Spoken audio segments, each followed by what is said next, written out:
All right, welcome to Bleav in Clemson Football. I am Will Vandervoort. There's our young, extraordinary producer, Alex Dodd. Will's saying that to be nice, all the things he said about me before we went live. Absolutely. You guys couldn't hear it, but I was saying a lot of bad things. Anyway, just wanted to welcome Alex in. Alex, how's your day going so far, buddy? So far, so good. I head off to Sioux Falls on a work trip tomorrow. I think it's the common theme of my life that I go on work trips to Sioux Falls. So why not go on another one? Yeah, so for those that don't know, Alex lived in South Dakota for a long time, and so he loves to go back to South Dakota and North Dakota and all those Dakotas, if you will, when he can. But Alex, of course, graduated Clemson and is a longtime Tiger fan and supporter, and also a sports writer, and got his degree at Clemson. So he joins us each and every week now as our producer for the show. So I do appreciate him. Alex, I know you were sitting back there in Denver. Well, I guess Colorado Springs, Colorado, and watching the Clemson game last week. A huge win for the Tigers, no doubt about that. But the win was even better because, it's always good for Clemson when they can put 59 points on Dave Dorn, right?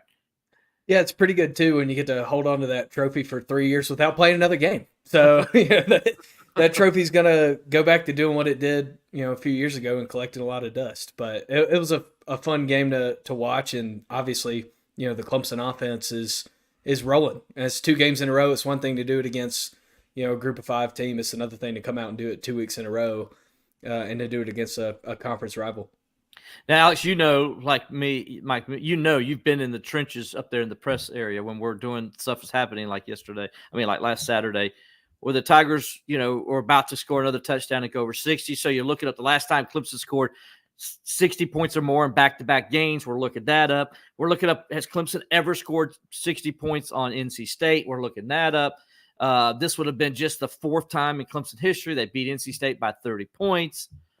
All that went to poop, though, because the Tigers didn't score anymore after 59, and then NC State scores a touchdown with 5 seconds to go. That ruins the stat of only the 4th time they beat them by 30 or more points. And we're like, man, what's going on here? Well, it's like we wasted all that time. This kind of goes to a point that I was telling my dad yesterday. It's kind of nice as a fan base when you go back to the point where you're like really nitpicking to find things to be upset about. It seems like it's been a couple of years maybe since Clemson fans had to dig too hard to find something to be upset about. And they're in that situation again. I saw some people on Twitter who were like giving bad grades to third stringers and stuff. So that's a pretty good spot to be in as a program and a fan base. Well, first of all, don't give bad grades to third stringers. Those guys are getting their opportunity finally to get on the field and show something. I mean, come on, give them a chance. And that irritates me. And that's another subject we'll talk about probably because we're going to have a former Clemson Tiger on the show today, and former Clemson offensive lineman Hunter Rayburn, and he's going to talk to us about the offensive line and the performance of the offense and then the Tigers overall. But also I'm going to ask him about that. Like, why in the world do people get mad at the guys that are coming in for the first time in their careers? The coaches got to get film on them. It's so helpful. So we're going to ask him how helpful that is to get that film for a player so they can start learning and why that's such a big deal and why Coach Sweeney does that. So he's going to give us some good insight on that. And maybe it'll stop having those people talk so much garbage about the younger players when they finally get a chance to show what they can do. But anyway, we appreciate you guys being here. Like I said, we're going to have Hunter Rayburn come on here in just a little bit. We're going to talk about the Clemson NC State game. We're going to review that. Then we're going to preview Clemson's second ever meeting with Stanford. I talked to Coach Sweeney about that today, how weird it is that Stanford is coming all the way across country to play Clemson. It's just, nothing says the Atlantic Coast Conference like Stanford coming to the Death Valley, right? There's nothing more ACC than having a conference member in Palo Alto. That's for sure. It's a little nice. You get to go out to Palo Alto. Some of these sports, you get to see California. Maybe some people's first time going to the West Coast, but this time they're coming here. And kind of tough slate for them. They had to go to Syracuse last week. They take a couple days back in California and then back over to Clemson this weekend. So should be interesting. Well, first of all, before we get into all that, I want to say thanks to our sponsors at the Clemson Insider, the most complete coverage of Clemson athletics and recruiting. You can go over to the ClemsonInsider.com and get all the information of the Stanford game. If you want to go back and look at what we covered from the NC State game as well, you can do that. Of course, all the recruiting news with Jason Priester does a great job as anybody. Clemson baseball team, Alex, huge day yesterday with some commitments for Clemson baseball. Me and you are big baseball guys, so that's always exciting for us. And I know some Clemson fans out there excited too. Eric Backage is building another great team, I Bleav, again. And of course, as we go through the year, we might get Coach Backage on here to talk some Clemson baseball. So we're going to try to do that one episode as well. So anyway, just a lot going on at the Clemson Insider. So go check them out. Robert allows us to use the Clemson Insiders platforms on Facebook. If you're watching us there, we appreciate you, or on YouTube, we appreciate you as well. Also on Twitter as well. You can also check that stuff out at the Alex Dodd Show on Twitter and at Steeler Will on Twitter as well with me, and on our Facebook pages as well. If you're looking at us, all different ways to find us. I mean, we're everywhere. We're all over everywhere. the place. And I know people are looking at us saying, why are they on it, So luckily we're going to have Hunter come on, and he's going to make it a little bit better here. And just class up the joint. That's for class sure. it up big time. Just some notes, Alex. Clemson's homecoming has been, let's look at it. Clemson's homecoming has been altered due to Tropical Storm Helene. I guess that's right. Helene, right? I don't want to say Helen, so I guess it's Helene. I mean, I can say Helen. I am a Southerner. Tropical Storm Helen. Tropical Storm Helen's coming in. But anyway, Tropical Storm Helene is coming. And so Clemson University has announced that Tiger-Rama, originally scheduled for this coming Friday, has been postponed due to the threat of inclement weather and an abundance of caution related items. What they're going to do is they're going to move Tiger-Rama to now the weekend of the Virginia game. So it'll be on Friday, October 18th at 7 p.m.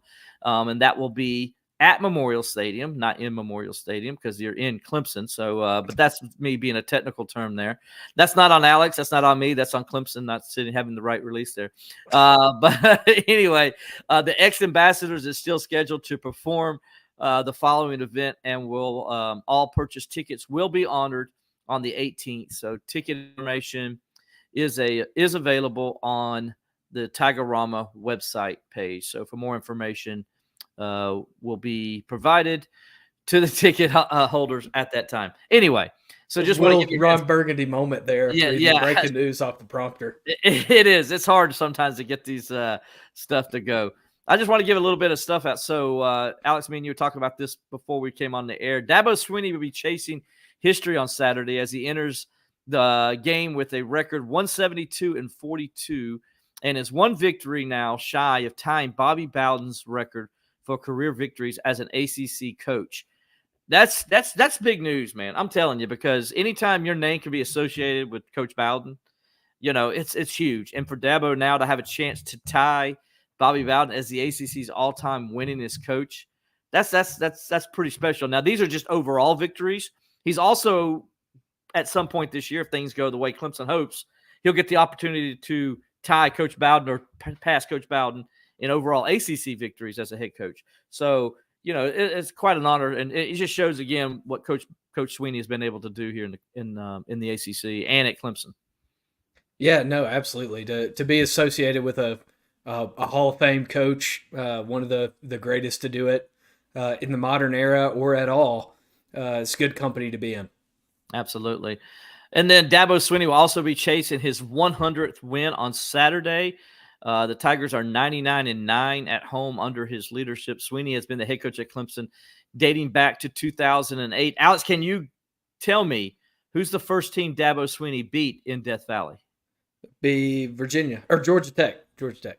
That'd be incorrect. It was the Duke Blue Devils on homecoming. There we go.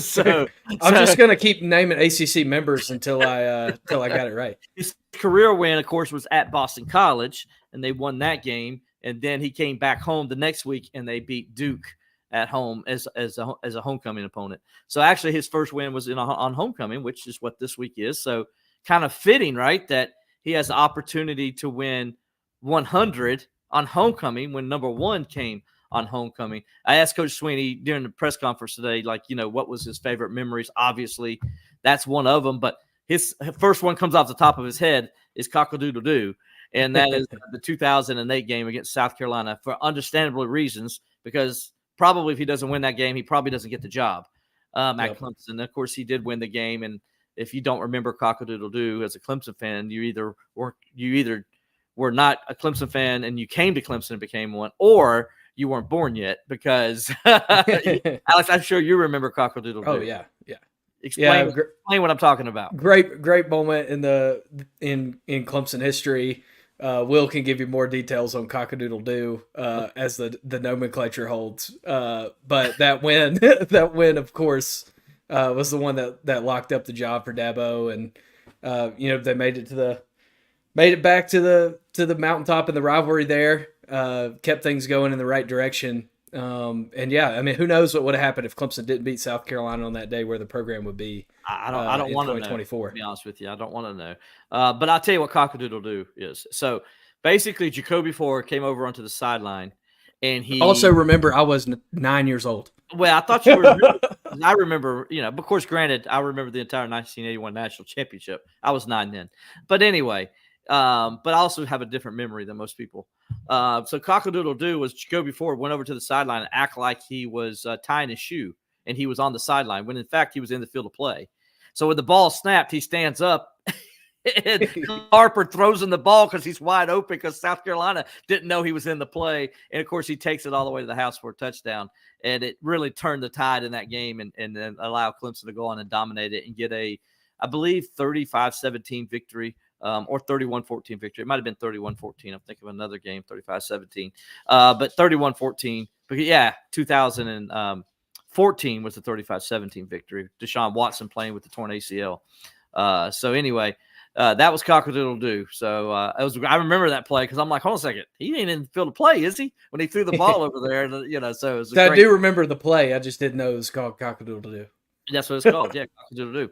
Clemson, speaking of scoring touchdowns, Clemson has scored 16 of Cade Klubnik's 17 drives the last 2 weeks, including 15 touchdowns and 1 field goal. As you know, Clemson put up 66 points against App State, 59 against NC State, and most of those points came with Cade Klubnik playing quarterback. Cade didn't score all those touchdowns, but he did participate in most of them. Now, the last one he didn't have to do. He just handed the ball off, but I mean, that's just remarkable, the kind of numbers he's putting up right now and what this team is putting up as an offense. Well, yeah, it says a lot about his decisiveness and the way he's able to take charge of the offense. He talked in the offseason about being a game manager and kind of took some flack for it. But that's what a game manager does. A guy who's managing the game properly and managing the offense properly leads scoring drives. And it doesn't mean that he's going to have to throw the pass or he's going to have to be the one to run it in, which he's done both of those. But when you're managing the offense properly, making the right decisions, this is what's going to happen. Yeah, amazing. 8 touchdowns, no interceptions the last 2 weeks. Let's see, 208 plus 378. What's that give you, Alex? Let's see if you can You make me do math on the fly, too. I got to remember stuff when I was 9. And I got 586 yards passing. So, yeah, just putting up tremendous numbers. The best thing about last week, though, I thought, was he showed his speed with that quarterback counter play. Just a great play, great call. First of all, Garrett Riley, let's give him credit, too. He has been calling the games masterfully, if I'm messing that word up, the last couple of weeks. Am I correct? Oh, no, you're 100% right. One of my favorite plays in college football now is that GT counter that Klubnik had the touchdown run on. And when the offensive line blocks it right, when you get the right pull and you get good fits on the blocks, it's hard to stop. And you saw it on that run. You saw Clemson try to run it some at the beginning of last year, and it just wasn't working out. But the way they've been able to get things fixed up front and in the quarterback room, man, it was just a matter of time till they broke one. And I imagine you're probably going to see him score on that a couple more times this year. And, of course, this week we hope they score a bunch more this coming week and the weeks to come, but this coming week especially, as Stanford comes into Death Valley for the first time ever as they become just the second team from the state of California, and I Bleav the West Coast as well, to play in Death Valley, joining Pro Football Hall of Fame coach George Allen at Long Beach State, his Long Beach State squad, that lost 59-0 to Clemson in 1990. Alex, you know who George Allen played for, who he coached, right? Come on, Alex. Come on. Oh, Will. I bet you Hunter knows this, man, when I bring him. I bet you he would have known this. Ready? The Washington Redskins. There we go. He was known for as a head coach for the Washington Redskins. Led the Redskins to Super Bowl VII, where they lost to the historic Miami Dolphin team that went undefeated in 1972, which I know you knew, so you should have known. Yes, I did know the 1972 Miami Dolphins. Yes. So anyway, George Allen. The best story about George Allen, our good friend Sam Blackman, who worked at Clemson for a long time. So they're in the press conference after Clemson won the game, and they held the press conference over at Jervey Athletic Center. And so Sammy's sitting in the door, and as he's walking in the door, George Allen looks at Sammy. And if you know Sammy, Sammy's a large man, got a little bit of a gut to him. He pops Sammy in the stomach and says, "Get me a Coca-Cola, would you?" And after you lose a game 59-0, a Coca-Cola is one of the smallest things that can help console. It is. So that's one of my favorite stories. Sam told me that story, and every time I see Sammy, I always pop him in the stomach and say, "Get me a Coca-Cola, would you?" But yeah. So first time Stanford's coming to Death Valley. This is a great stat. I love this. And by the way, these stats are provided from Ross Taylor in the Clemson Sports Information Department. Ross does a good job looking up stuff like this. Stanford is traveling roughly 2,200 miles, the furthest of any opponent Clemson has faced in Death Valley. It's surpassing the roughly 2,000 miles by Long Beach State in 1990. That's just nuts, dude. I mean, how can you call it the Atlantic Coast Conference? Can we change the name? Can we just make it the All Coast Conference? Because it's on both coasts. I mean, SMU kind of counts as Gulf Coast in some way. I mean, it's close enough to the Gulf Coast where you can call it the All Coast Conference. But I just couldn't imagine traveling that many miles in a season, trying to maintain some. I mean, Stanford too. I mean, these guys are smart. These guys they're playing football, but they want to get a good degree and get a good job in some profession that makes a lot more money than ours when they graduate, and trying to maintain that class load. I couldn't imagine. No, I can't either, man. And hopefully these planes are flying on or state of the art and all the comforts at home and everything that you need, because like you said, they got to study. That's a 6-hour flight. You know how I know that? Because me and you did it when Clemson beat Alabama in the national championship, right? I mean, that was a great trip, and but we only had to make it once, not like how many times a year do they have to go do it? 15? Yeah. I mean, it's nuts. Yeah, we were speculating as to how Stanford was going to get its laundry done after their game at Syracuse. It's not good when you got to figure out how you're going to get your underwear washed. Right. You'd like to have that set in stone. Thankfully, they did get their underwear washed in Palo Alto, but they still sent some stuff ahead to Clemson to get it ready for the game as well. Now, so they washed their underwear in Palo Alto. Is there a reason behind that? Because were they worried that Clemson may spice up the undergarments or something and make it uncomfortable on game day? I hope that wasn't part of the concern. Also, Clemson is hosting its 100th game. Again, Alex, as you mentioned earlier, there's a lot of 100s this week, and here's one of them. Clemson's hosting its 100th homecoming game on record since its first official homecoming in 1922. Clemson is attempting to go attempting to prove to 78, 19, and 3 in homecoming games, and 47 and 4 and 2 in homecoming since 1971. Dude, that's a nuts. I bet you there isn't another team in the country that has a homecoming record like that. Yeah, I mean, usually, kind of the conventional wisdom on homecoming is you schedule somebody that you think that you're going to be able to beat, but still to be able to do that 78-19 all time and 47 and 4 to win 47 out of 53 games since 1971 is pretty dang impressive. I guarantee you South Carolina's record is not 47-4-2 on homecoming. Well, I mean, when you lose to the Citadel and App State, it makes it a lot harder. Anytime we get a shot at South Carolina, we're going to. Though I will admit, I'm going to give South Carolina credit. Those uniforms last week were the best ones they've ever had. And they were the 1980 George Roger uniforms, what they looked like when I was growing up as a kid, before Joe Morrison became the head coach. Stay with it, South Carolina. It's your best looking uniform. It's your cleanest looking uniform. You can actually see the stupid chicken on the side of your helmet.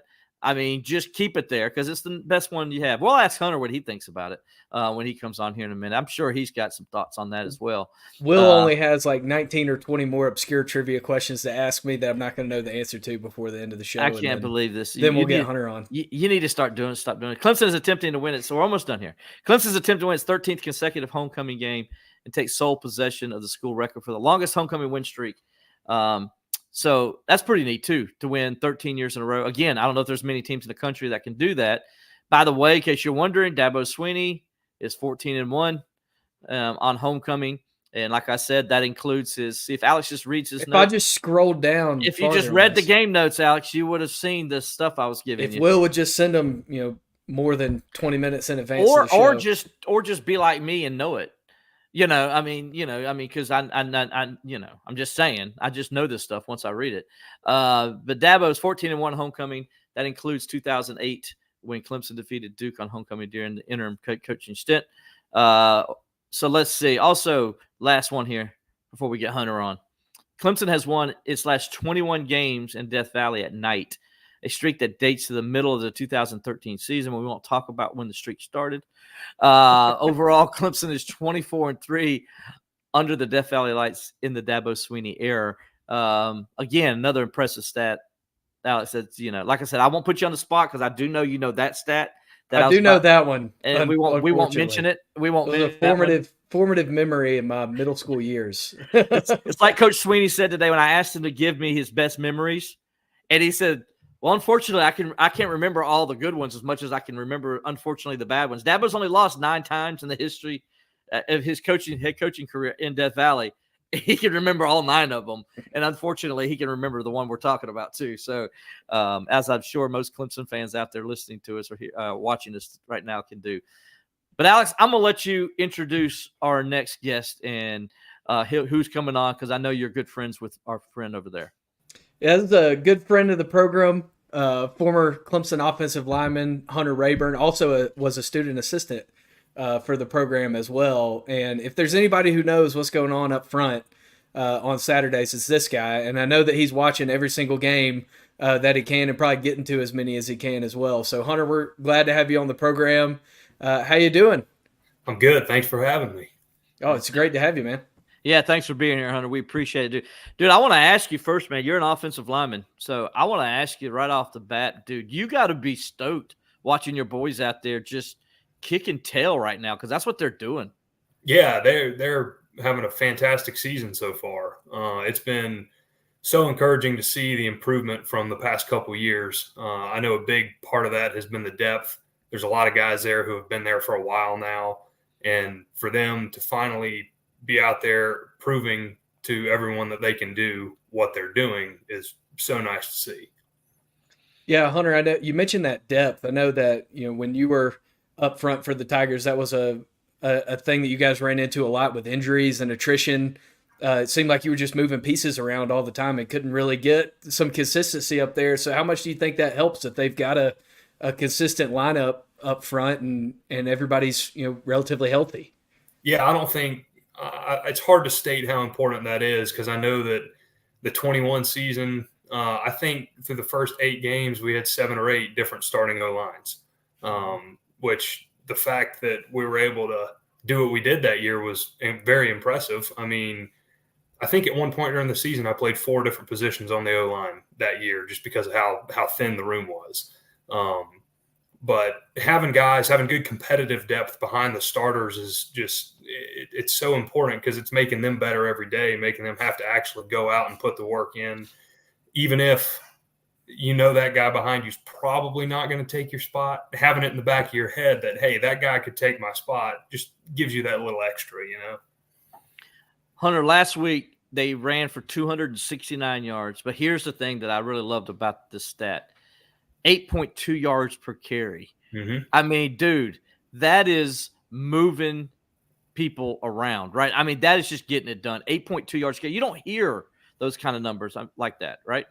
No, I mean, 8.2 yards a carry is unbelievably impressive. I mean, 4 yards a carry is pretty good. So you're double that. But, yeah, watching those guys, I mean, it's just so much cleaner, it looks like. I mean, we've been able to run the ball in the past, even when our offensive line hasn't been the best. We've still been able to move the ball on the ground well enough. But to watch them go out there and not just move it well enough, but dominate the line of scrimmage is something that's good to see. When Haynes scored his touchdown, okay, I remember watching the Marcus Tate move up to the second level, and I think it's a safety that come to block him. And once the safety saw Marcus Tate, he pretty much gave up. Do you know what play I'm talking? Do you remember that? Made a career decision. He made a career. He just gave up, and of course Haynes just goes straight in for the touchdown at that point. I mean, but that's what you want to do, right? You want, as a lineman and as a guard, you want to get to that second level, because you know at that point, if you're getting that second level and hitting that safety, hitting that linebacker, that good things are going to happen behind you, right? Yeah, because I mean, if you get into the second level, you did your job on the first level. So, I mean, if you're getting up there, getting that guy, if you're that close to the goal line, hopefully you're going to just walk right in. When you speaking with Hunter Rayburn, former Clemson offensive lineman, 2019 to 2021, then he was a student assistant coach on the team, knows obviously a lot about the personnel and the coaching on that unit. But, you know, what does kind of the confidence of the unit, how would you kind of attribute that? Because obviously quarterback's playing with confidence, running backs are playing with confidence. There's confidence in the receivers. Just seems like there's a lot of trust on the whole offense. How much do you kind of see that playing into this and seeing guys just really play with confidence? Yeah, I mean, I think you just got to do your job. I mean, if Cade does his job, Marcus does his job, Ryan does his job. If everyone just does their job, it makes the game easy. It's when one guy is messing up that the whole thing looks terrible. So the whole offense just playing as a unit is the biggest thing. I mean, the confidence from you go back to the Georgia game. First half of the Georgia game, we were fighting. I mean, that second half, things kind of started to slowly unravel, but you look good for that first half of the Georgia game. Then you come out against App State and you put up 60 plus, 59 against NC State. I mean, you can't do that unless you're working as a unit and the whole team is playing with just a certain swagger about them. Mm-hmm. Hunter, I wanted to ask you, so Matt Luke is the new offensive line coach. Now, you worked with Coach Caldwell, a legend at Clemson, obviously. Oh, yeah. Offensive line coach for 2 national championship teams, did a wonderful job here at Clemson. For you, though, you know, what have you seen in Matt Luke, and what kind of differences are you seeing in his coaching style, even in the short time now that he has been the offensive line coach? Just technique, man. I mean, a defensive lineman moves over 4 inches, it can completely change the blocking scheme for the entire play. So just being able to make decisions quick on the fly, being able to just simplify the game to where everybody can make those decisions, do things quickly, and the technique just looks so much better. I mean, good angles, good pad level, good footwork. Obviously, I never played under Matt Luke, don't really have a real intimate knowledge of how he coaches, but just from the bird's eye view, the outside perspective, just the technique and the physicality look fantastic. Yeah, Hunter, kind of looking back to last year a little bit and where this offensive line is at the first half of this season. Beginning of last year, they were running a lot of the same technique up front, but it seemed like they were just having some issues with execution. Simplified things the second half of the year, saw more progress. Obviously, they went on the win streak. What do you think is the difference between, you know, the beginning of last season versus the beginning of this season with the technique on the offensive line?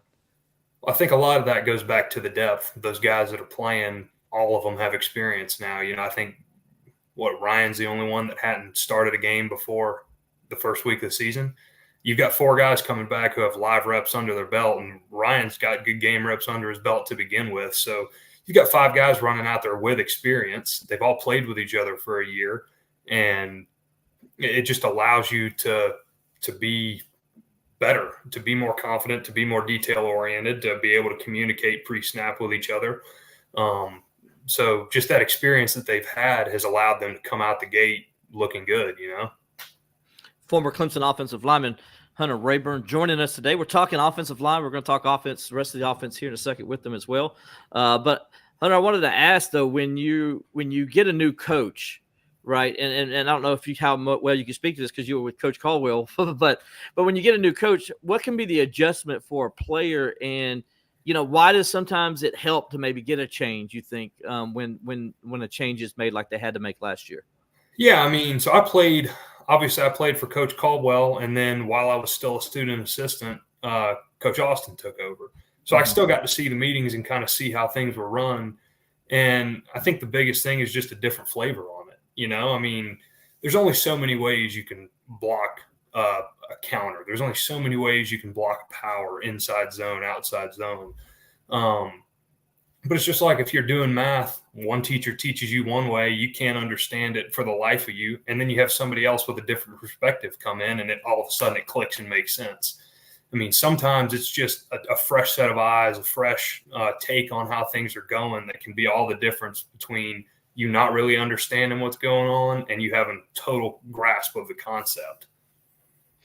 Obviously, Hunter, when you're watching the game on TV, all these commentators, they want to talk about what Cade did, or they want to talk about Bryant Wesco getting over the top. How fired up do you get when you see a play like Cade's touchdown run, where you just get just perfect execution on the GT, and he busts it for 55, or on Phil's touchdown run where there's a pancake block on the edge? How fired up does that make you when you see that? Man, I think I get fired up on every play because every positive play, the O-line did something right. So, I mean, yeah, the guard tackle counter, that was beautiful. I mean, there's not much better than a well-blocked counter. But, I mean, for the offense to run, the O-line has to run. So watching the offense be as explosive as it has, I mean, they've protected Cade well to give him time to make some of these deep throws. We've ran the crap out of the ball. So being able to open those holes up and get to the second level and just create a new line of scrimmage has been so great to see, man. Yeah, you talk about that the counter there, the guard tackle counter. That was the exact same play that they were setting up to run against Georgia, and and Cade kind of got a little too far ahead out in front of it when Tristan was coming to lay the block, and then it allowed the Georgia player to blow the play up. That would have been a touchdown. Dabo talked about how that would have been a touchdown if Cade just stays a little tighter off the hip there, and he'll spring it for a touchdown. Then you see 2 games later, they run the same play. That's what execution is all about, right? Yeah, execution, being coachable. And, I mean, big guys, we're not as fast as Cade. So he's got to give us a little time to get over there, That's like when I was playing Pee Wee football and we run a counter, my dad would tell the 8-year-old running back to say Mickey Mouse before he sprung it on a trap or a counter. You got to give those big guys time to get over there. That's right, man. Stay Mickey Mouse. We're joined by Hunter Rayburn, the former Clemson offensive lineman. Hunter, I want to ask you, mentioned a little bit, you mentioned Ryan Linthicum a little while ago. He's the new guy on the line, but he's arguably been the best, at least from a grading standpoint, the best guy on the offensive line so far. I mean, his grades are just unbelievable what he's been able to do these first 3 games of the season. Can you talk about, his improvement and why he's so successful, you think, in his first year as a starting center? Yeah, I mean, watching him year over year, he's gotten better every year he's been in the program. I was there with him for 2 years. Both years, there was marked improvement from his freshman year to his sophomore year. And now it's like it's all the pieces are clicking into place, man. He's got this 1,000-piece puzzle that he might have gotten the border around it that first year, filled in a little bit of it that second year, and it's like now the picture's coming together for him. I mean, he's gotten his body in a good place. He's in so much better shape than he was when he got here. His mental game is so much better than when he got here, and he's finally just been able to put it all together and get those game reps under his belt to where it's all just moving smooth.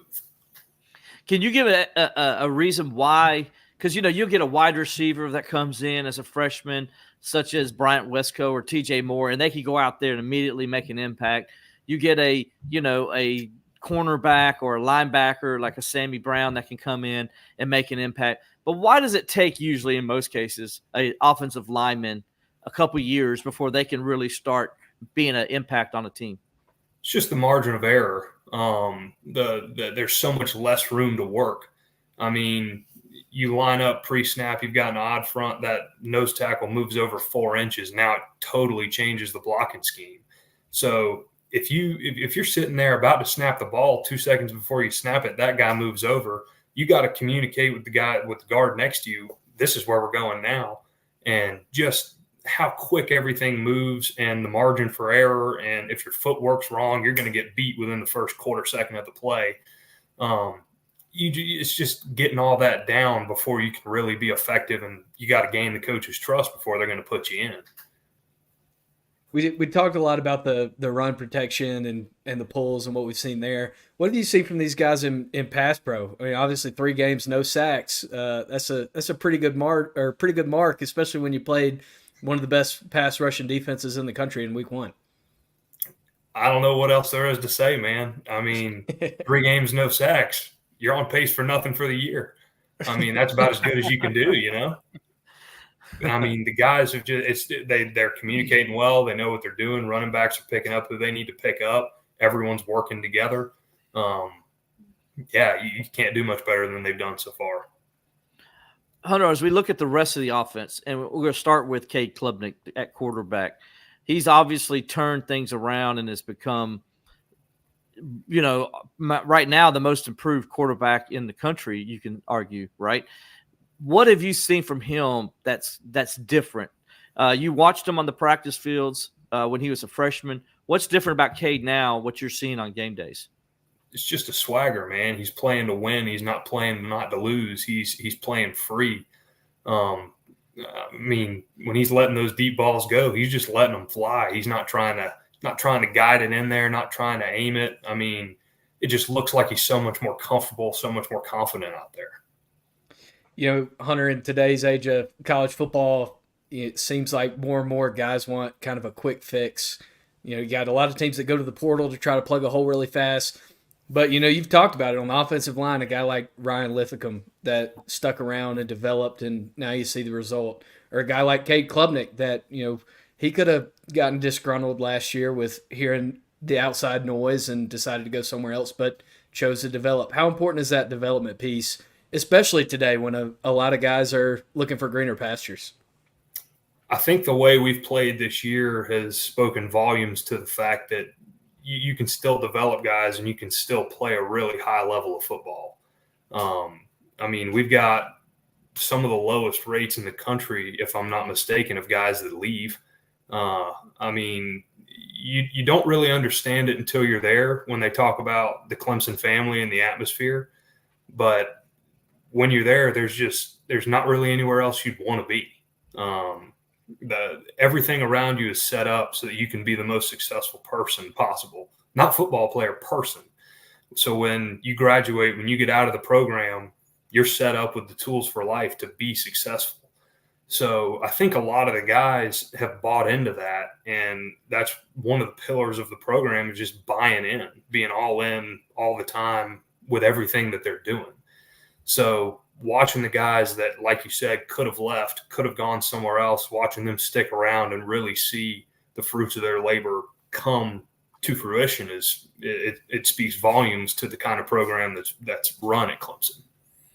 We're with Hunter Rayburn, former Clemson offensive lineman, joining us. And Hunter, that kind of leads us straight to this question because this gentleman here named Monkey, I guess. He said, I wish we had left the starters in and ran up the score on old Dave. So, you know, I get what he's saying there, but explain to him and to all the other Clemson fans out there why it was important for Coach Sweeney and especially the defensive staff to get those younger players out there. You don't know what the game's like until you've been in the game. If you can practice, you spend 11 months out of the year practicing. You're only playing guaranteed 12 games a year. So for those other however many days it is, all you're doing is practice, and you never see a game rep. You watch a guy. I remember my first game ever. We played Georgia Tech on a Thursday, and Gage Cervenka the night before the game was like, "You better be ready. You might get in." And I was like, "No, I'm not getting in." And sure enough, we ran the score up and I got in, and I was sitting there like a deer in the headlights asking the guys next, what do I do? What do I do? And you just don't know what the game's like until you actually get in. And being able to develop that depth so that next year when we play, do we play NC State next year? I don't think we do. No, don't play them again until 2027. The next time we play, when those guys are playing next year, they've seen the game. They've had the game reps. They've been in the fight.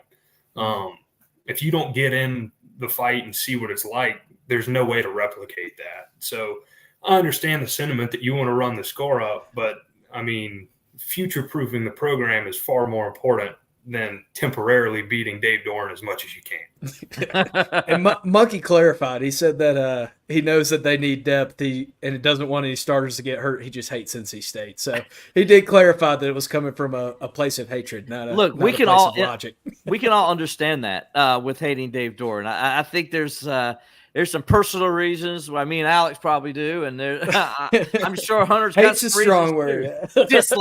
Dislike's a better word. We'll go with dislike. Mama's up there in heaven getting on to me right now for saying hate. But yeah, dislike's a better word. But I guess we can all relate to that. But I'm glad you bring that up, though, because it is about, and I tell people this all the time, like at the end of the season, I remember – the 2015, 16 seasons and the 17 season when Clemson's blowing people out and doing things. But I remember when it got to 2018 and you looked at that Clemson defense, right, just for an example, and that Clemson offense, the reason they were so good on both sides of the ball was what you just said, right? That experience they got when maybe it didn't look as good when they were freshmen and sophomores, but by the time they got to that 2018 season, everything was clicking, right? Yep. I mean, that's the biggest thing, getting the program ready for the next game. How much did those reps against Georgia Tech on a Thursday night help you in 2021 when you were asked to step into the bigger role? Everything builds up, man. Those 8 snaps probably didn't have the biggest impact. But those 8 snaps plus the snaps in that next game plus the next, it just all builds on each other. Because you get to watch those 8 snaps, you get to realize, okay, I had 8 plays and I screwed up on 6 of them. I could have done stuff better on these. Then you go fix those 6, So just building on it over time is the biggest thing, man. I wanted to ask you about this football team after this NC State game. Okay, they scored 59 points. Offense scored 52 of them. They looked really good, dominant. When the first team defense was out there, they were dominant. What are your thoughts on this team? Do you see where this can continue to grow and maybe they can get to where they want to be, which the ultimate goal is to, first of all, get to the ACC championship game and try to win that conference title? Yeah, everything's still out in front of you. I mean, you had a tough game in the opener. You proved to yourself that you were good enough to hang with anyone in the country. And then you go rattle off 2 games back-to-back where the offense is clicking, where the defense is looking really good. And like we said just a second ago, they're building depth. So now as the year goes on, those guys are just going to keep getting better and better and better. I mean, this is a team that has all the pieces in place to go as far as they want to go. I mean, you got to take care of the game in front of you. But if you do that 9 more times, you could wind up in Charlotte and have an opportunity to prove that we are still the best team in the ACC. But yeah, I mean, every goal they've got is still in front of them. It's looked really good up to this point. Hunter, obviously there's been over the last few years a lot of naysayers, a lot of people that have kind of thrown mud on the Clemson program. Where do you kind of see these guys right now in relation to that standard, and how much do you think it plays into kind of motivation that people are counting Clemson out in some ways? I think first and foremost, you got to listen to the guys next to you, not the guys outside the locker room. And I think that the guys inside that locker room have the right mentality. I mean, last year we didn't win 10 games, but every other team in the country, they sit there and go 9 games. Ooh, we had a great year. We didn't have a bad year. We had a couple slip-ups. We were a few plays away from being right back in where we wanted to be. I mean, and I think that this team probably recognizes that. They recognize that if 10 wins is our standard, they didn't hit it last year. And they know that to get where they want to go, they've got to have the leadership, they've got to have the camaraderie, they've got to have the confidence, the swagger. And up to this point, they've showed that they've got it. So I think they've got everything it takes, man. Hunter, I want to before we get you out of here, we'll get you out of here in just a few minutes. I wanted to ask you about this week's game with Stanford. Get your thoughts on it. I know it's early in the week, and we're all kind of just learning a little bit about Stanford. I think that's the hard part, is that they're coming all the way from the West Coast. We don't know much about them other than what maybe we saw the Syracuse game, right? Tell me what you think about Stanford and what you maybe expect in the Valley on Saturday night. Stanford's looked like a pretty good team. I mean, they went up to Stanford and they beat them. Went up to Syracuse and beat them. Having some technical difficulties. That's okay. But, I mean, we have them all the time. It's no easy task to go on the road and win a football game, and to do it back-to-back weeks, flying from the West Coast to the East Coast. That's a big ask. But Stanford looked good last week. I mean, they held on to the bitter end and came out of there with a win. Death Valley will be rocking, like always. But if we just play the way we know we're able to play, I think we'll be fine. Hunter, kind of update the people on what you're doing these days, and are you going to be in Death Valley on Saturday for homecoming? So I am working in commercial roofing. I went to school for construction management, so I'm working for Trimco, a commercial roofing company. I will not be in Death Valley this Saturday. My brother is actually in the hospital right now having a child. His wife's having a baby. So me and my wife are going to go back home to Pensacola to meet the new nephew. But I've been there the past 2 weeks, man. I can't get up there enough. Well, let me ask you a question before you get out of here. Who has the best beard of the three of us? Because we got an all beard team going on here. I'm gonna have to go Alex, man. Just come on, there we go. Birth to it, you know. Ours are clean cut against the face. I appreciate the respect for the blonde beard, because it is harder. It's not as easy as you dark-headed folks can grow beard. You got to have the volume to make it show, you know. Yeah, see, it's the thing like this. Like mine, the light hits it and it causes it. Like Alex said, if it's a blonde beard, it makes it not. The volume doesn't show as well because the light takes it away from us. Where so it really stinks. Like if it really is. I mean, so Alex is speaking the truth there. But I do give Alex the love too, even though yours is pretty strong, my friend. Yours I appreciate that. Yeah. Well, Hunter, we appreciate you coming on the program, talking a little Clemson football with us. Tell Kiesler I said hello. I hope to see you guys again soon. Will do. Thanks for having me. Hunter, thanks for coming on, buddy. We appreciate you. Yep. Bye.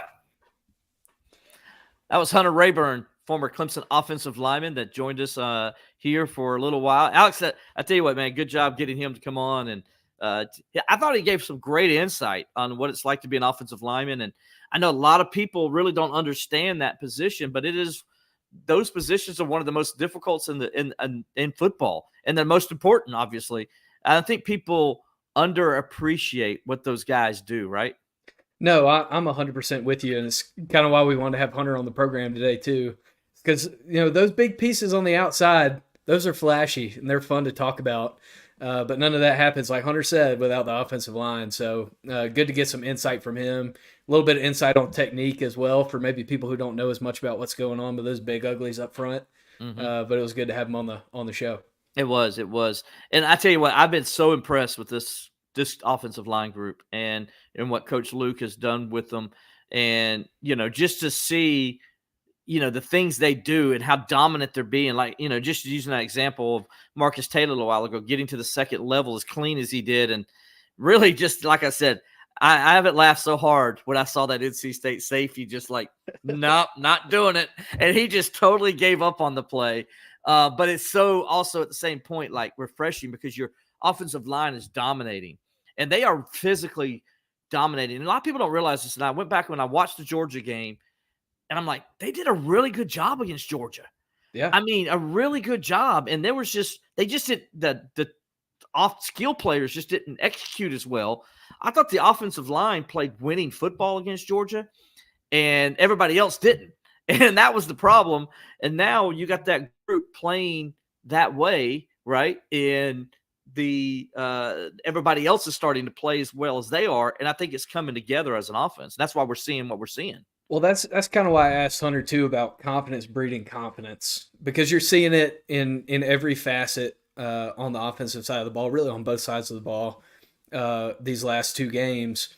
And I mean, those guys set the tone on the offensive line. So Sweeney got in that film room after the Georgia game, and you heard it in the press conferences. I know a lot of people kind of smirked at it when he said Cade could have broke that for a touchdown or whatever. But he got in that film room and said, these guys are playing winning football. Look at what they're doing. Look at the way they're setting the gap. Look at the way they're setting the edge. And this is against one of the best teams in America. So that was part of it. And you're seeing that come to reality here these last couple of weeks. And, Clemson, I'm sure, hopes that it comes to fruition again this weekend against Stanford. Yeah, and when you go watch the NC State game, if you start seeing – you watch what the offensive line is doing, and then you go look out at the wide receivers. And Dabo was talking about that today, explaining how the wide receivers they can't give that look. They can't show what they're doing. It's very important because that makes the difference between a 2-yard gain and a 15-yard gain or a touchdown. And so he explained that. Then you look at how they're blocking downfield. When you look at all those big runs that Moffa's had already this year, look at the wide receivers and what they're doing. Last night, if you watched the Cincinnati game, when Cincinnati scored their last touchdown, did you see what T. Higgins did? Yeah, he's putting a hat on a hat. He came in motion, and then he set the edge, and he's the one who sprung the touchdown. Now, if you go back and watch T. Higgins at Clemson, he did those same kind of things. T. Higgins is like one of the best wide receiving blockers I've ever seen. I mean, he is just so fundamentally sound in the run game. As a wide receiver, it's like a clinic he puts on. It really is. If you just watch him play, I love to watch T. Higgins play football and not just catching passes. And I hate that he plays for the Cincinnati Bengals, first of all, but I love to watch him play because he's so fun. Because even when he's not getting the football, he's working his tail off and he's working for his teammates. That's what makes a good football player. That's what makes a good team. That's what makes winning football, and that's what you're starting to see out of this entire Clemson team right now. Well, and I was going back through the condensed copy of the game today, like good football nerds do, and what I was doing is I was pausing the YouTube video or whatever, kind of at the junction of the play. So Cole Turner's touchdown.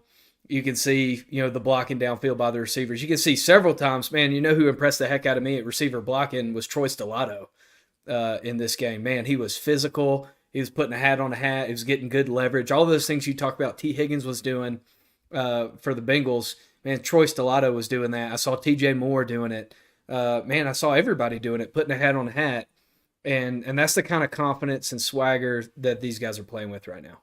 Absolutely. I think Dylan Spell, he's asking on Facebook, is this the same play calling? But Cade is finding wide receivers deep now. I think it's the same play calling, some of it.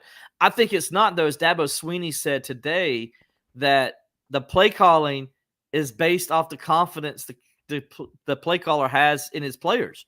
Yep. And right now they're executing at a high level, so that makes it easier for Garrett to feel good about calling a certain play or doing this or that. And I think a lot of that has to do with what we're seeing on the field and the confidence he's starting to get, not only in Cade Klubnik, but the wide receivers and the offense as a whole.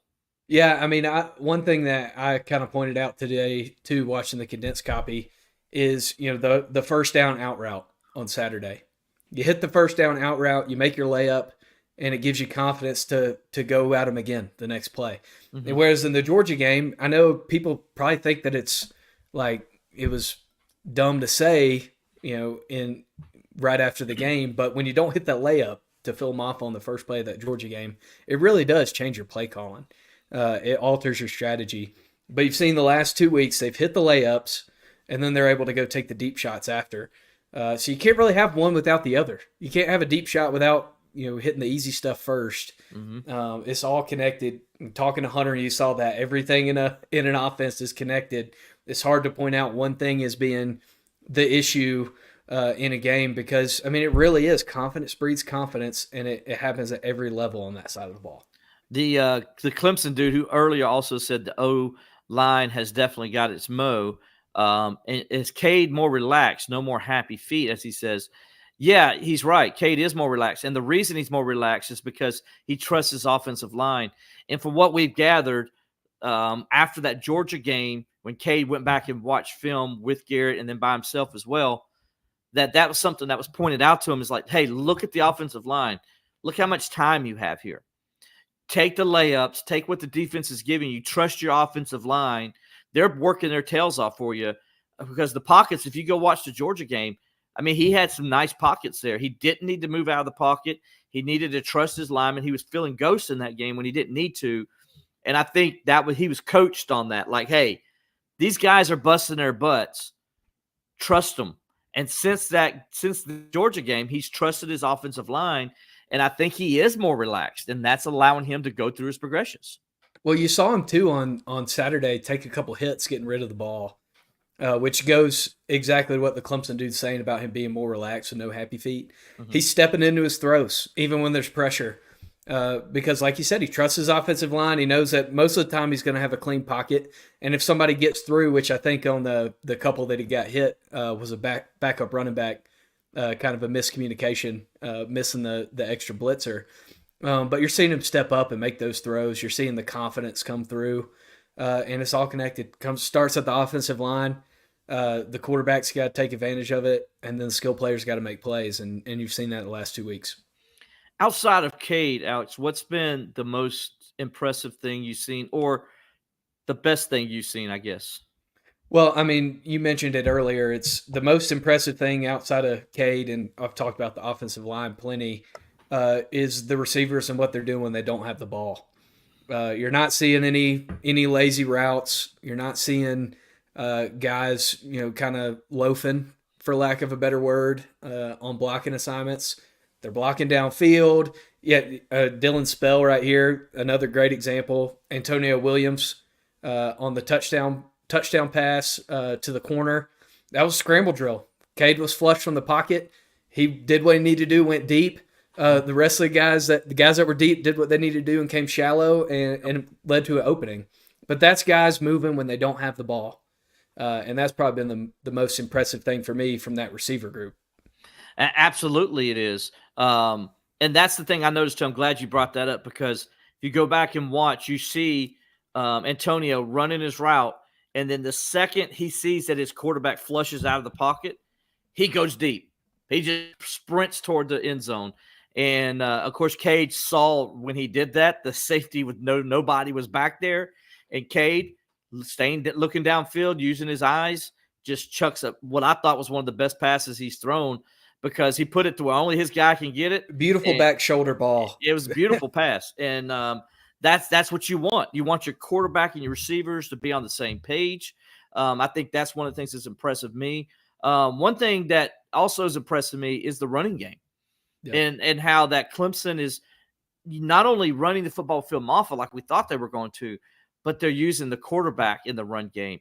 Now, remember when I saw Cade's weight, Alex, what did I say to you? I said, that's interesting because he's at 215 pounds now. And I said, that's the size Deshaun Watson was when they finally put Deshaun in the run game. Now, they're not going to use, Cade like they used Taj Boyd, but they're going to use him like they used Deshaun Watson, because they're the same body type. And when I saw him get up to 215 in the summer, I was like, okay. And I even said, man, he looked bigger. You could tell he just looked trim. He looked bigger in the shoulders and everything. Like he was ready to be able to take some of that load in the running game. And you're seeing it. They're running him inside the end zone. Now, if you're a defense and Clemson gets in the red zone, last year you weren't worried about Cade Klubnik running the football in the red zone. But now we've seen him. He's got 2 touchdowns in the red zone. Now he just broke one for 55 yards. He's a problem in the run game now. And now when you're watching film of Clemson, you got to account for the quarterback at all times, and that puts stress on the defense. Well, you mentioned that, and that brings up another point from this NC State game. You saw in App State, they're willing to take the deep shots, and they made App State pay for it. So then NC State coming into this game is like, all right, well, we can't just give up the deep ball. Like we can't do what we did last year and just push everybody back in that 3-3-5 and not worry about the deep ball. Now we got to try to account for that. And Clemson took advantage of it. They run the out on the first play, and then they're running the football. I mean, it's what you take what the defense gives you, and when they're able to respect you in every facet of your game, it opens things up. It absolutely does. Let's flip it over to defense. I thought first team defense played well, especially without Peter Woods. They were dominant. They got pressure on the quarterback.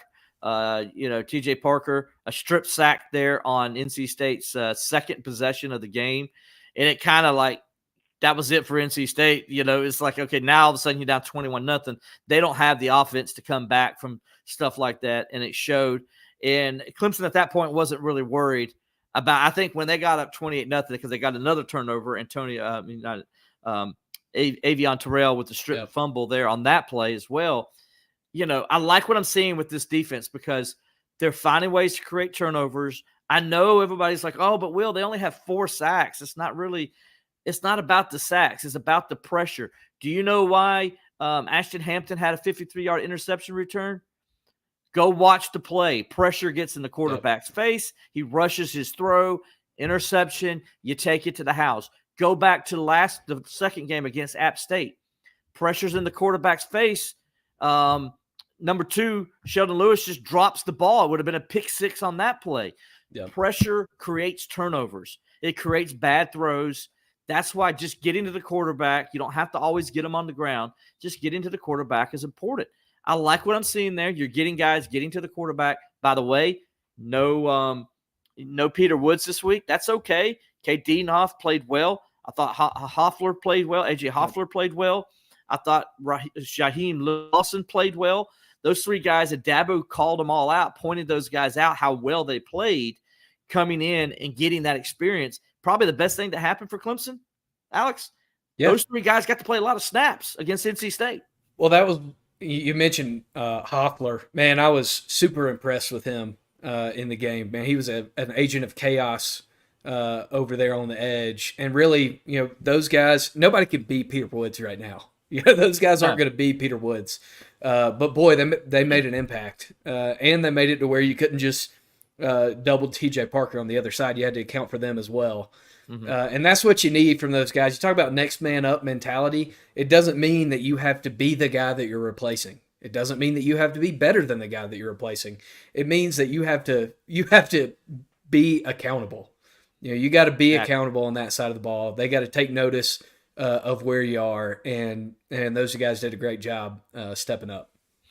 Dylan asks, he says, Dabo keeps saying Peter is day-to-day. I hope he doesn't have a serious injury. Look, Dabo loves to play with us in the media. So if Dabo knows he can hold something back without having to tell us, Dabo's going to hold it back. So I wouldn't worry about it right now. I don't hear anything where it's anything serious with Peter. If it was, Dabo would have told us like he told us with Adam Randall. Dabo's pretty upfront when it comes to if it's a serious injury, if a guy's going to have a surgery or something, he will let us know that. So I think Peter is day-to-day, like he says. Dabo mentioned, because we talked about Tyler Brown dressed last week but didn't play. Peter Woods was day-to-day. Both were, Dabo would call him day-to-day, but Peter didn't dress. And so Dabo, we asked him, I think John Bleav, the Charleston Post-Courier, asked him, he's like, did that mean Tyler Brown was more in a position to play and Peter wasn't? And he says, yeah, that's the case. We just felt like Tyler probably might be able to help us today. We didn't feel like Peter was there yet. So I think you're going to see, maybe Peter gets in a better situation this week. Maybe he dresses. I don't know. We're going to find out on Saturday night. But I won't have any concern on it. I think right now it's better to get Peter Woods for Florida State than for Stanford. I think Clemson can beat Stanford without Peter Woods, even though Stanford's running game is going to be a challenge, and they obviously got a good wide receiver. We're going to talk about that in a second. But I think right now, if Peter Woods doesn't play this week, I think Clemson's going to be okay without Peter Woods this week. Yeah, they love to have him, but I don't think they need to rush him back right now. I think Florida State is the game where you're going to need Peter Woods out there. Yeah, especially when you have, like we just mentioned, you have Hoffler, you have Jaheim Lawson that are playing, next man up football. As one of our good friends of the show chimes in via text. Via our personal text line, as we like to say. We thanks for watching, Matt. We appreciate you, buddy.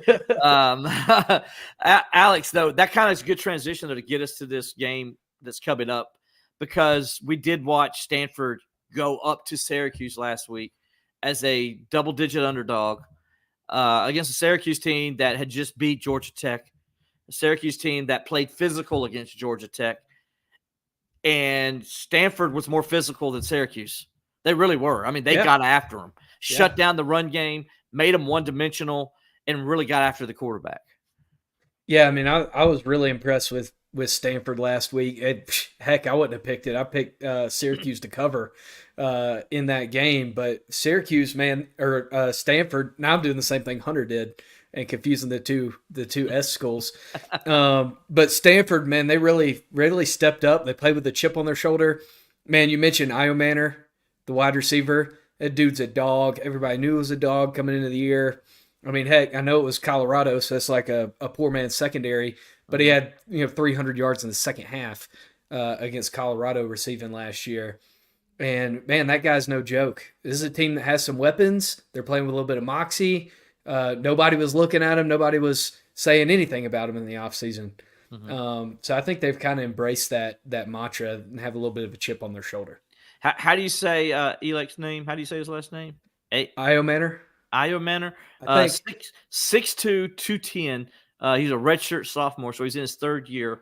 Definitely is Ashton Daniels. Ashton Daniels, the quarterback at Stanford, definitely his favorite target, without a doubt. They also got pretty good wide receivers over there, and Ishmael. How do you say that? Cece, and then Mudea Rubin. I guess I love, man. How about this guy though? Number 24, Tiger Bachmeier.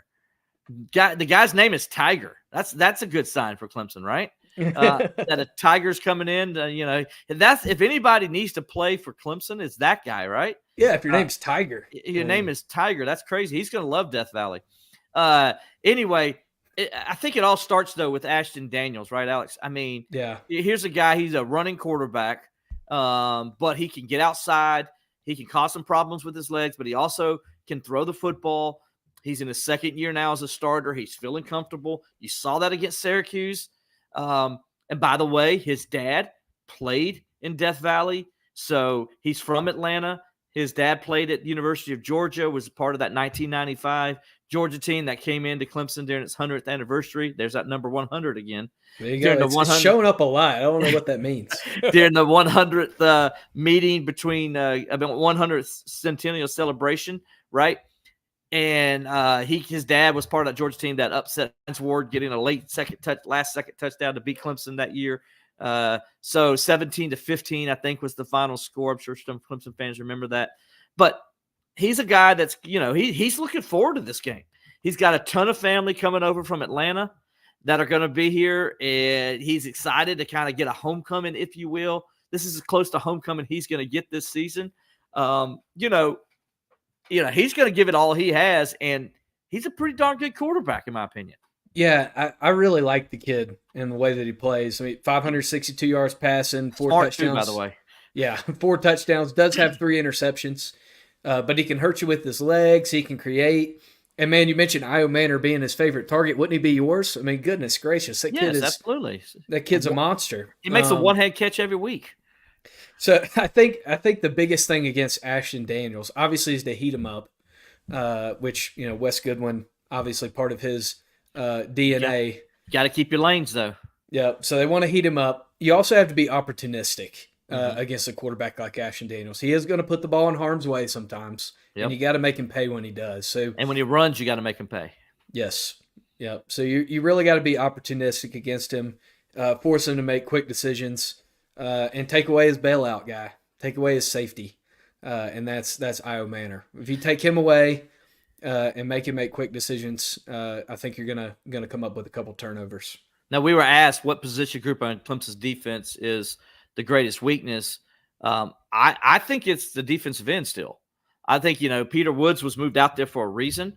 That they don't have the experience there, even though they played well this week. If you're Stanford, you attack that side of the Clemson defensive line.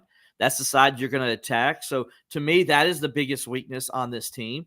And I think it can be a problem if a team attacks it the right way. And I think you're going to see Stanford, which is, as Dabo said today, is a very well-coached football team. And They may not have the talent that Clemson has across the board, but they're smart in how they attack things. And one thing I think you're going to see them do with Ashton Daniels and that running game, Alex, is you're going to see him attack that side of the defensive line, try to get them out of their rush lanes, put them in bad situations. Because, again, I don't think personally Peter Woods is going to play. I think Clemson doesn't want to play him if they don't have to. And I think they're going to try to take advantage of that. Now, if Peter Woods plays, all bets are off. That changes the whole outlook because Peter Woods can take over a game, as he proved against Georgia in that first half where Georgia couldn't block him. And if Georgia can't block you, nobody in the world can block you. And so that changes things. And I think, Stanford's probably like, man, we hope Peter Woods is not playing, because I think that's their game plan. And I think we're going to see that on Saturday.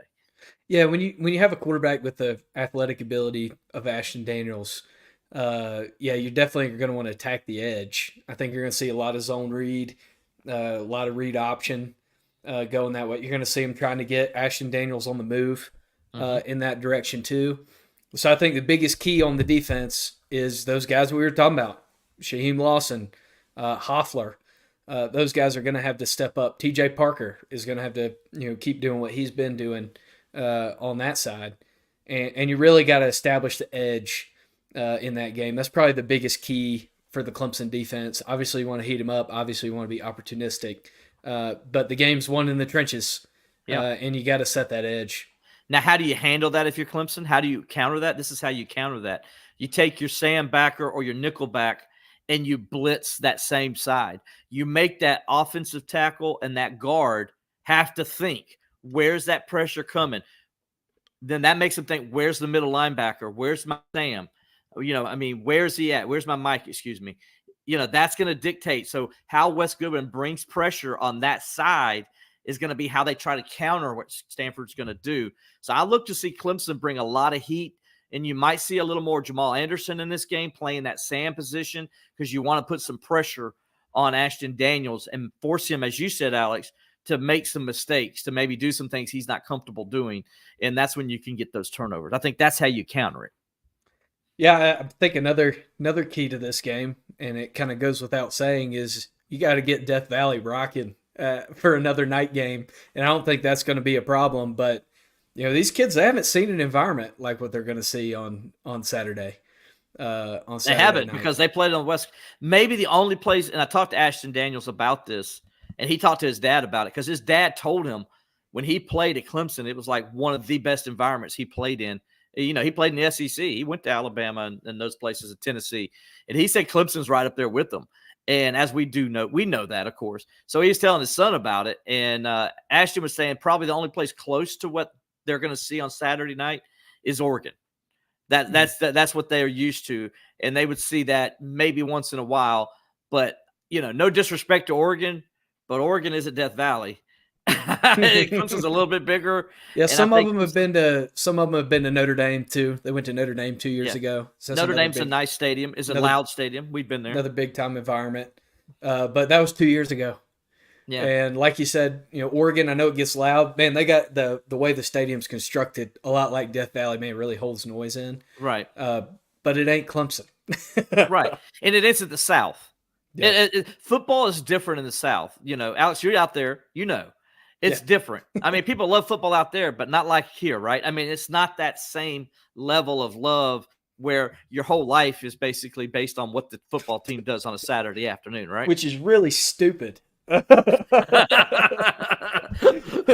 You talk about the people out there, not us. I'm talking about, what I'm talking about, man. Yeah. Putting your life in the hands of 18 to 22-year-old football players is really stupid. But, man, do we do it every weekend. We do, and we love doing it, That's anyway, and we'll get this real fast. I know we both got to get out of here. Kind of the other way, let's switch it around, right? Clemson's offense against their defense. We've talked about Clemson's offense and what we've seen. To give you guys an idea, though, Stanford went down up to Syracuse. They held them to, I believe, 59 yards rushing or something to that nature last week at Syracuse. Really made them one-dimensional. As Dabo said, David Bailey is a problem. Their outside linebacker. I can't say the young man's name. Number 11 is another number you need to watch for. That could be a problem. Dabo mentioned. Number 90. Tafiti. Yeah, there you go. Thanks, Alex. You can tell Alex is the broadcaster here. I just write. Anthony Franklin, number 94, 6'3", 285, defensive tackle, another guy that Dabo mentioned. He also mentioned Wilford Abar, 6'2", 255-pound defensive end, a senior, as a problem. They're really good, I think, up front. They're better up front than people probably realize, Alex. And so I think this is going to be a true test for this Clemson offensive line. Yeah, I think so too. You know, they've already been tested.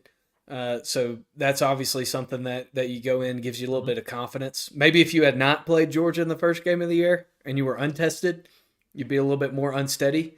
So this is a tested group. But yeah, you got to establish the line of scrimmage.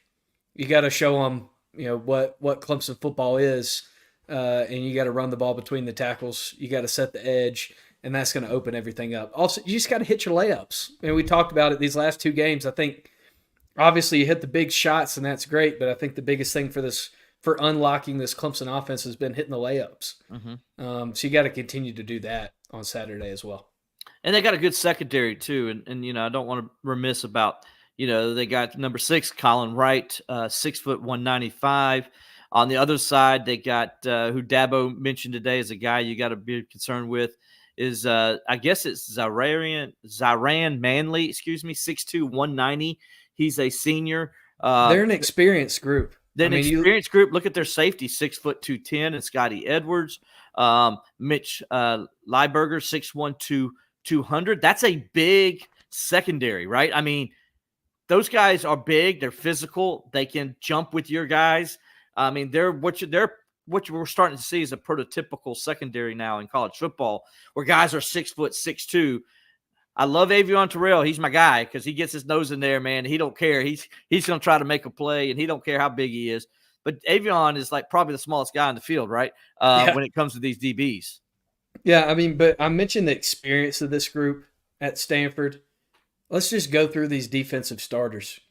Junior, extra year senior, sophomore, senior, extra year senior, extra year senior, junior, senior, junior.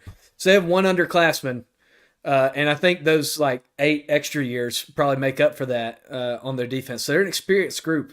They know what they're doing. The good thing about an experienced group is you know who they are as well. So that helps you a little bit in your scouting. But yeah, an experienced group coming into Death Valley. Before we go, answer a couple questions here. We got Outlaw 75. Will, what are your thoughts on the offense going forward? Is this the real deal or lack of opponent competition? Appreciate you watching this, Outlaw, and the question.